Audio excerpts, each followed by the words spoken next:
पुष्पा पुष्पराज, मैं झुकेगा नहीं साला।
कौन हंसते?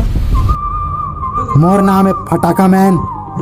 दूरी मन के छीन लेत हो नींद हो चैन। साले मोर फटाका गायब करे।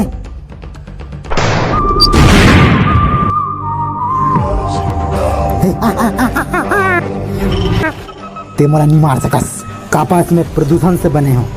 तुमन इंसान में प्रदूषण फैलात हो और मैं बने हूँ।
अच्छा ये एक कमजोर एरिया है हमरू हरे।